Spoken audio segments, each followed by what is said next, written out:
Hello everyone, कैसे हैं आप सभी। आशा करती हूँ बहुत अच्छे हैं, बहुत अच्छी पढ़ाई भी चल रही है। तो चलिए शुरू करते हैं। 60 प्रश्न हमने कर लिया है, आज 61 से स्टार्ट करेंगे और चलिए जल्दी जल्दी हम क्वेश्चन सॉल्व करते हैं। किसने काल और स्थान के संदर्भ में सामाजिक सामाजिक संबंध की संरचना के रूप में संरचना निर्माण की बात की है। तो संरचनाकरण की बात जो है आपको सबको पता है कि ये जी हाँ एंथोनी गिडिंग्स का ही है। लेकिन आप ये भी याद रखना कि कभी कभी संरचनाकरण में किस चीज़ को महत्व दिया जाता है, ये भी पूछ सकता है। तो काल और स्थान जो है, टाइम एंड स्पेस आपका वहाँ आंसर होगा। तो कभी आंसर से क्वेश्चन बनाते हैं, क्वेश्चन से आंसर बनाते हैं। नेक्स्ट क्वेश्चन है, सामाजिक घटनाओं के अध्ययन के लिए किसने वैज्ञानिक पद्धति का समर्थन किया है। तो सामाजिक जो भी घटनाएं होती हैं, सोशल जो फैक्ट हैं, उनके अध्ययन के लिए वैज्ञानिक पद्धति का समर्थन किया है, हमें पता है इमाइल दुर्खीम ने। नेक्स्ट जो है वो यहाँ पे मैक्स वेबर नहीं होंगे। हालांकि हमारे 2 ऑप्शन कट हो जाते हैं, लेकिन हम ज़्यादातर मैक्स वेबर को मेथोडोलॉजी इनकी वर्ड की वजह से पकड़ते हैं, बट ऐसा नहीं है। ये यहाँ पे आंसर ए और बी माना गया है एनटीए के अनुसार, ठीक है, क्योंकि इन्होंने एथनोग्राफी यूज़ करा था, इन्होंने एथनोलॉजी यूज किया था और मैक्स वेबर ने कोई ऐसा कंपैरेटिव स्टडी किया था। तो सामाजिक संरचना के लिए वैज्ञानिक पद्धति की बात नहीं करते हैं, इसलिए ये दोनों ऑप्शन सही है, यानी ए और बी। अगला है, निम्नलिखित में से किसने समय व स्थान को विचार से पूर्व अप्रायरी के रूप में माना है। मतलब समय व स्थान जो होता है उसको अप्रायरी माना है। तो ये जो है अप्रायरी का मतलब होता है कि आपके मन में, आपके जहन में कुछ पहले से भी नॉलेज होता है, उसके बेस पे आप कुछ नए नॉलेज की तरफ बढ़ते हैं। तो ऐसी बात जो है इमैनुअल कांट ने की है। ये वो लोग दार्शनिक है, फिलोसोफर हैं, ठीक है। प्रतीक किससे संबंधित होता है। तो प्रतीक क्या होता है, प्रतीक हम का यूज़ करते हैं, हम सिंबल्स का यूज़ करते हैं किसी मैसेज को ट्रांसमिट करने के लिए। तो किसी संदेश मैसेज के प्रेशर से इसका संबंध होता है। भाषा, रंग, कोई साइन, सिंबल, हर चीज़ जो है वो एक प्रतीक है। किसके लिए यूज़ होता है भाई, वो मैसेज ट्रांसमिट करने के लिए ही तो यूज़ होता है। अगला प्रश्न देखते हैं, निम्नलिखित में से कौन दो राइट टू सिटी व मलिन बस्तियों के अध्ययन के साथ संबंधित है। तो हमें ये नहीं पता है, मान लिख के चलिए। मलिन बस्ती तो पता है ना, इस पे ज़्यादा वर्क जो है लुईस वर्थ ने किया। इस तरीके से सी ऑप्शन सिर्फ इसमें है और हमारा ये भी सही होता है। और इस हिसाब से हम कह सकते हैं राइट टू सिटी जो है एच लेफ्रेबे का है। ओके। 67 है, टोबियाना द्वीप में कतिपय समूहों द्वारा अनुष्ठानिक विनिमय की व्यवस्था का वर्णन करने के लिए किस पद का उपयोग किया जाता है। अनुष्ठानिक विनिमय, विनिमय मतलब एक्सचेंज। तो इस तरीके का रिचुअल एक्सचेंज करने का वर्णन किस में मिलता है। तो कूला रिंग में होता है। एक आपका कूला रिंग होता है, तो इसमें 2 तरीके की चीज़ें यूज होती हैं, सुलावा और मवाली। एक हाथ में पहना जाता है और सुलावा जो है वो गले में पहना जाता है। मवाली जो सफ़ेद होता है, सुलावा जो है लाल पत्थरों का बना होता है। और ये ऐसा एक्सचेंज होता है कि मतलब कि कोई अपने पास नहीं रखता, वो किसी न किसी फिर नेक्स्ट उनका कोई चीज़ होता है, कोई फेस्टिवल मनाते हैं तो उसमें अदला बदली वो करते रहते हैं। पॉटलेट जो होता है इसमें फीस्टिंग का व्यवस्था होता है, जितना अपना स्टेटस दिखाया जाता है। जैसे कि थॉर्स्टेन वेबलिन का एक है विलासी वर्ग का सिद्धांत उनका है, तो उस तरीके का ये पॉटलेज होता है। ओके। 68 है, किस जनगणना वर्ष में भारत में मलिन बस्तियों से संबंधित आंकड़ों को एकत्रित किया गया था। तो इस तरीके का जो है ना वो 1961 के जनगणना में ऐसा किया गया था। और यहीं से आपकी अर्बन की परिभाषा भी आई थी कि जहाँ पे 5000 से ज़्यादा जनसंख्या हो, 75% से ज़्यादा लोग गैर कृषि कार्यों में लगे हों, 400 तक आपका घनत्व जो है वो जनसंख्या घनत्व हो, तो वो एक मतलब शहर कहलाएगा। तो यहाँ से इसकी भी परिभाषा आई हुई थी। नेक्स्ट है 70, निम्नलिखित जनजातियों में से कौन सी जनजाति पितृवंशीय है। मतलब मातृवंशी नहीं है। हमें पता है गारो खासी मातृवंशी है, यहाँ 2 पे अटक जाएंगे। लेकिन बताया हमें कि टोडा जनजाति जो है कुवैड की जो भी करती है, तो यहाँ पे पत्नी एक होती है, पति कई सारे होते हैं, तो पितृसत्तात्मक ही ये होगा। तो इस तरीके से मालिक्विस भी यानी मातृसत्तात्मक है। तो एक नया क्वेश्चन ये भी है, अलग से भी याद करना पड़ेगा ये कि मालिक्विस जनजाति भी मातृवंशी है, सिर्फ गारो खासी नायर ही नहीं, मालिक्विस भी मातृवंशी है। ये टोडा जो जनजातियाँ हैं ना, वो साउथ की यहाँ पे तमिलनाडु में नीलगिरी की पहाड़ियाँ यहाँ पे हैं, इधर आपका केरला है, तमिलनाडु है, तो यहाँ पे नीलगिरी की पहाड़ियों में ये टोडा जनजाति जो है वो निवास करती है। और गारो खासी सॉरी, गारो खासी जो है वो यहाँ पे जो मेघालय और असम की पहाड़ियाँ हैं, मतलब असम है, तो यहाँ पे वो निवास करती हैं। ठीक है, अगला प्रश्न है 71, क्या कहता है कि हरित क्रांति के बाद अंतर्जातीय संबंध जजमानी से संविदात्मक संबंधों के रूपांतरित हो गए। हरित क्रांति आई जब आपकी, तो जो जजमानी व्यवस्था थी वो संविदात्मक हो गए। पहले ये क्या थे, बार्टर सिस्टम पे थे, काम करते थे, तो इनके पास कोई और काम मान लीजिए नहीं था उस समय। लेकिन जैसे हरित क्रांति आई, तो हरित क्रांति आने से रोजगार तो बढ़ेगा ही ना, खेतों में काम बढ़ेगा, लोगों को मतलब ठीक है विकास हो रहा है, तो उनका भी अपना काम बढ़ेगा ही, क्योंकि हरित क्रांति ने सेवागत जातियों के विभिन्न प्रकार के व्यवसायों में जाने के अवसर प्रदान कर दिए। देखिए वही चीज़ है कि विभिन्न अन्य व्यवसायों में जाने के लिए अवसर हो गया। तो भाई वो क्यों फिर जजमानों के वहाँ जा के अपना काम करें, अब वो अपना व्यवसाय करेंगे, अपनी तरक्की करेंगे। तो इस तरीके से ये दोनों ही कथन सही है और व्याख्या भी सही है। 72 है, समाजशास्त्री व सामाजिक मनोवैज्ञानिक द्वारा भारतीय ग्रामीण समाज के अध्ययन को व्यापक रूप से किस पर केंद्रित किया गया। तो ये क्वेश्चन जो है वो मतलब किस पे वो लोग केंद्रित थे, देखते हैं किस पे केंद्रित थे। जाति व समुदाय के वर्गीकरण पे, जाति व समुदाय के वर्गीकरण पे, ग्रामीण व खेतीहर सामाजिक संरचना के विश्लेषण पे, राज्य द्वारा ग्रामीण समाज में आरंभ किए गए सुनियोजित परिवर्तनों के विश्लेषण पे, राज्य द्वारा ग्रामीण समाज में, ऐसा तो कुछ नहीं है। भारतीय ग्रामीण समाज के विकास में सांस्कृतिक अवरोधों की सिर्फ खोज करने के लिए नहीं। इस तरीके से हमारे पास दो ऑप्शन बचते हैं और ये दो ऑप्शन यहाँ पे हैं। इस तरीके से ए एंड बी जो होगा वो 72 का सही जवाब होगा। जी हाँ, बिल्कुल सही, आप सब क्वेश्चंस का आंसर दे रहे हैं, बहुत अच्छी बात है।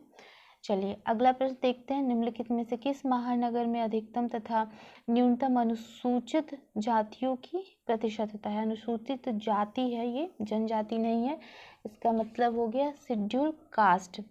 तो सबसे कम और सबसे ज़्यादा पूछा गया है, तो इस हिसाब से आपका जो होगा वो सबसे महानगरों में अधिकतम तथा न्यूनतम, यानी अधिकतम चेन्नई है और न्यूनतम जो है आपका वो मुंबई है। ओके, इस तरीके से सी एन बी किस में है, यहाँ पे है सी एन बी। ये सारे फैक्चुअल क्वेश्चन है, ये तो हमें कहीं ना कहीं से याद ही करने होंगे। अगला देखते हैं, निम्नलिखित में से कौन से भौतिक संस्कृति के उदाहरण हैं। तो भौतिक संस्कृति, आपको पता है कि अकबर ने संस्कृति को दो भागों में विभाजित किया है, जो कि भौतिक संस्कृति होती है और अभौतिक संस्कृति। और भौतिक संस्कृति के अंतर्गत मानव द्वारा निर्मित सभी वस्तुएं आ जाती हैं, मतलब मूर्त वस्तुओं को हम सम्मिलित कर सकते हैं, जिसको हम छू सकते हैं, देख सकते हैं, इंद्रियों द्वारा जिनका हम आभास कर सकते हैं, आप कह सकते हो कि वो भौतिक संस्कृति हैं।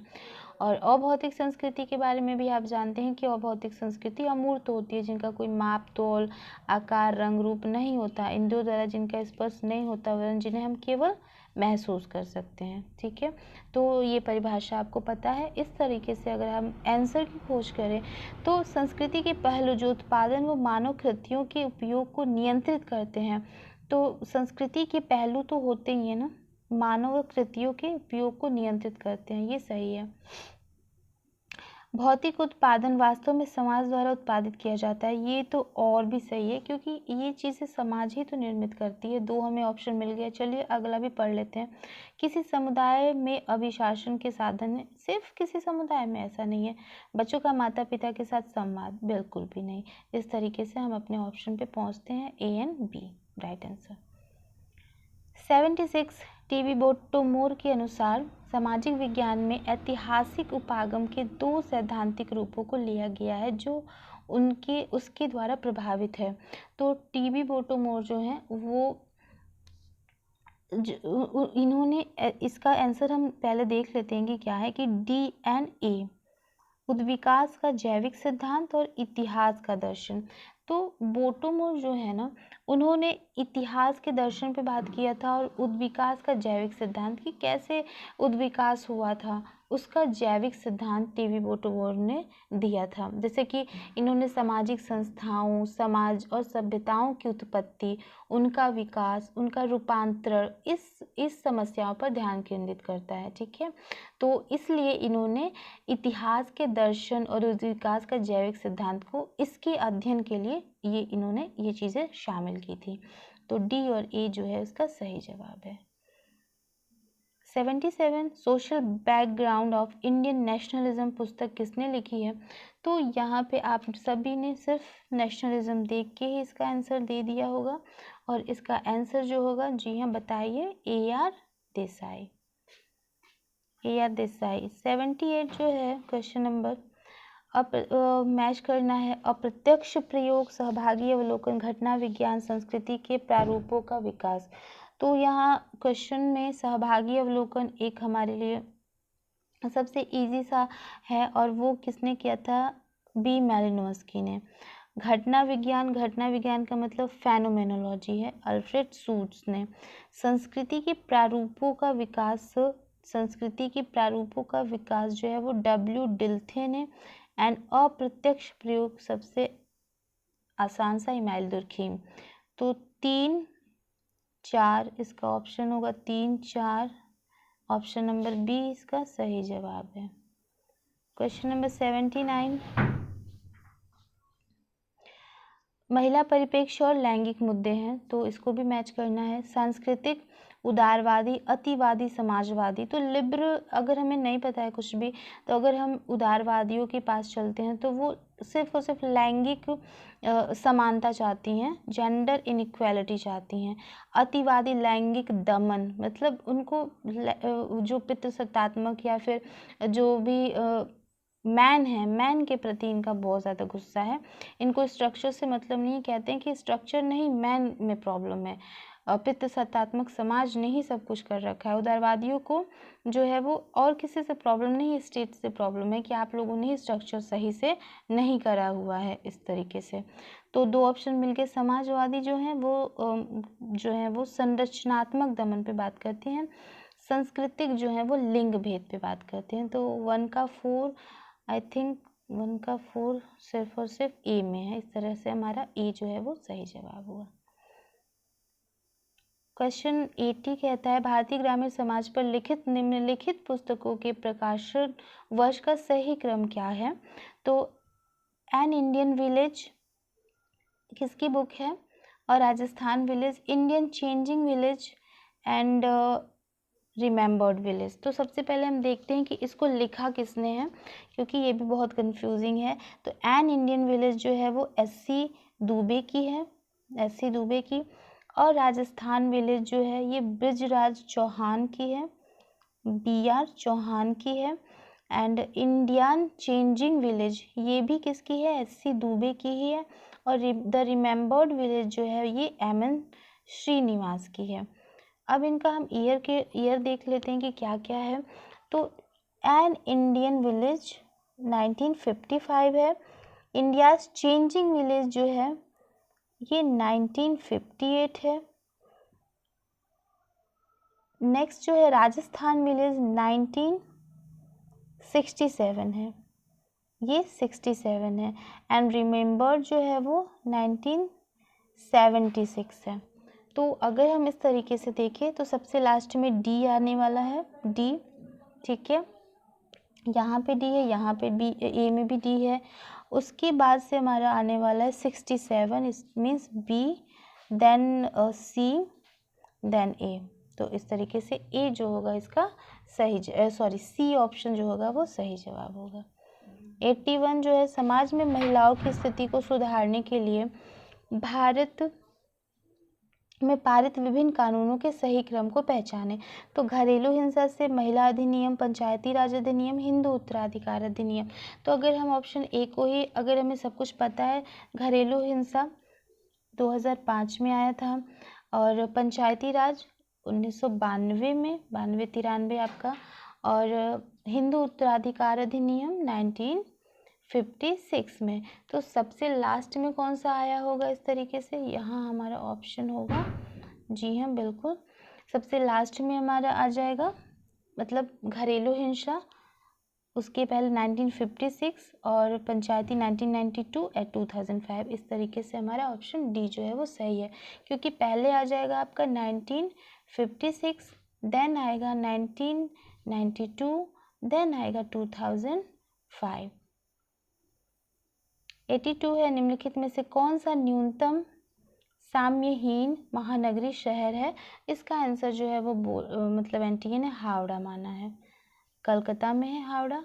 और 83 है, अनौपचारिक शिक्षा के संबंध में निम्नलिखित में से कौन सही है। अनौपचारिक शिक्षा, औपचारिक शिक्षा की बात नहीं हो रही, अनौपचारिक, यह सामाजिक समानता लाने में सहायता करती है। हाँ, तो अनौपचारिक शिक्षा हम ऐसे ही कहीं भी पाते हैं, अपने घर में पाते हैं, दोस्तों के साथ में, तो ये हमारे लिए सामाजिक समानता लाने में सहायक होती है। यह लोगों को समुदाय से अलग करे, क्यों अलग करेगी भाई, ये हमें सामाजिक बनाती है।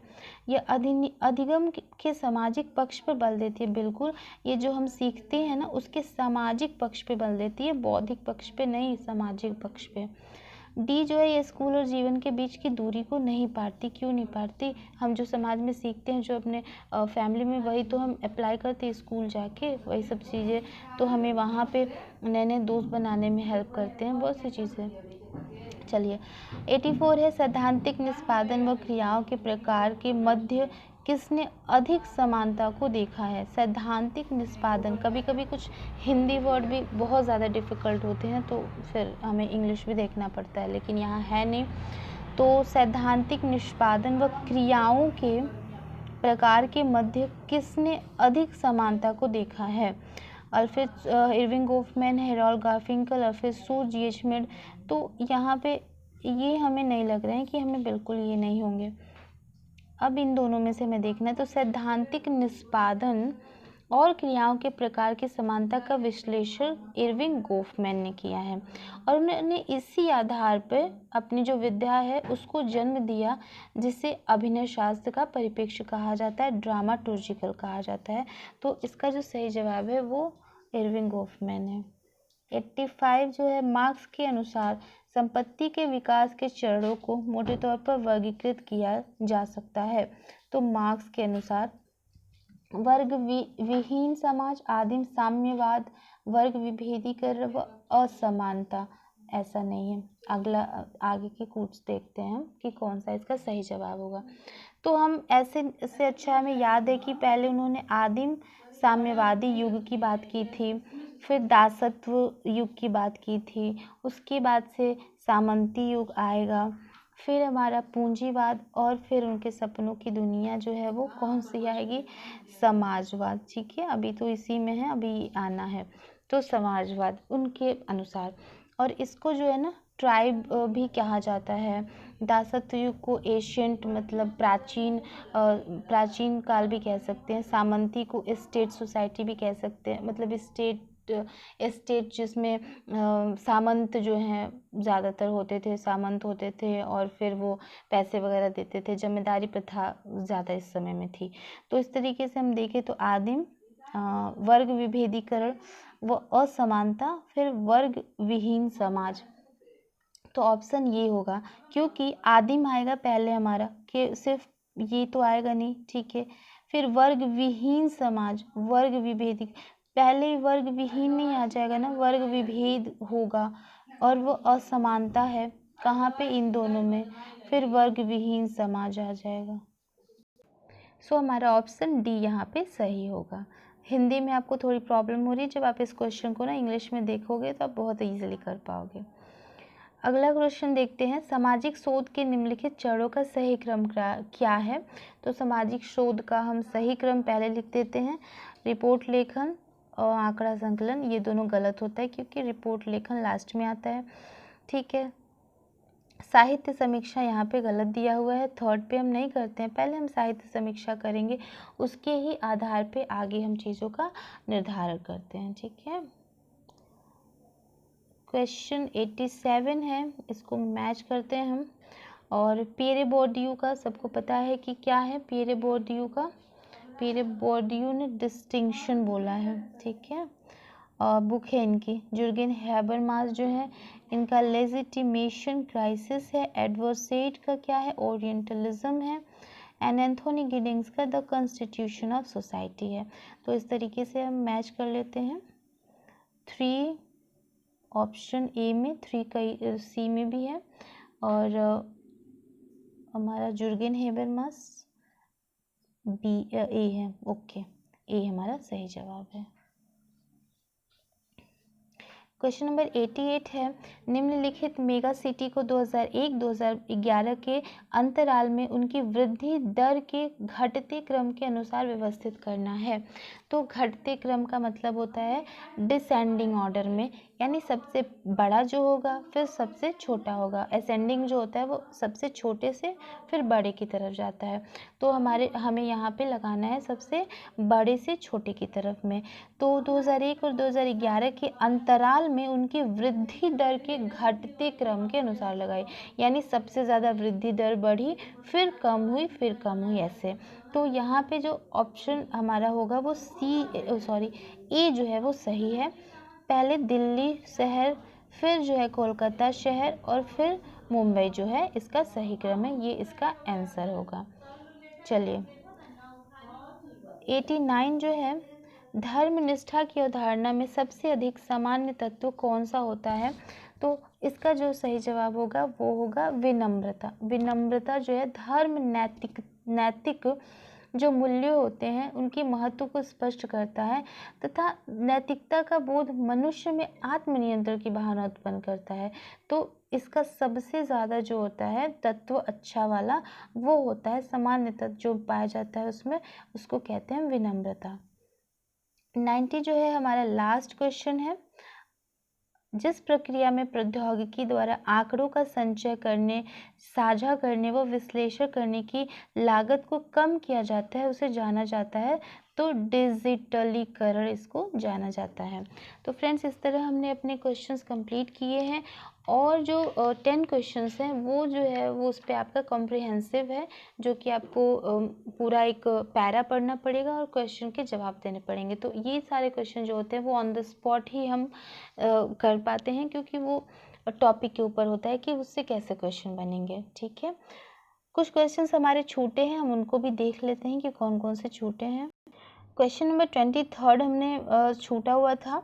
तो 23 जो था, जो द वर्चुअल कम्युनिटी पुस्तक जो है, बुक है, उसके लेखक को बोला गया था, कौन है, तो वो हॉवर्ड रेनगोल्ड है। ठीक है, एंड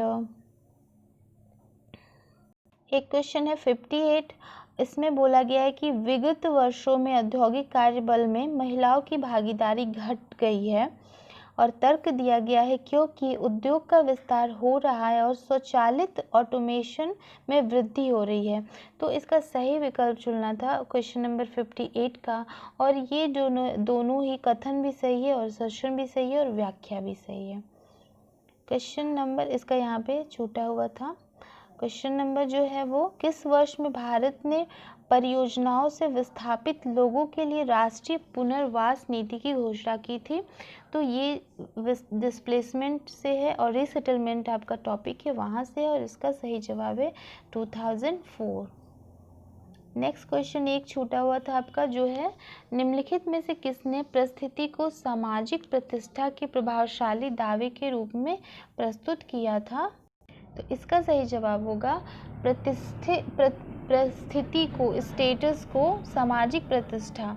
ठीक है, सोशल जो प्रेस्टीज के रूप में, दावे के रूप में किसने किया था, तो ऐसी बात जो है वो मैक्स वेबर ने की थी। तो चलिए, इस तरह से हमने अपना दिसंबर 2019 का पेपर कंप्लीट किया। आई होप आपको सारे क्वेश्चंस आ रहे थे, और भी और अच्छे से अब इसको आपने और समझ लिया।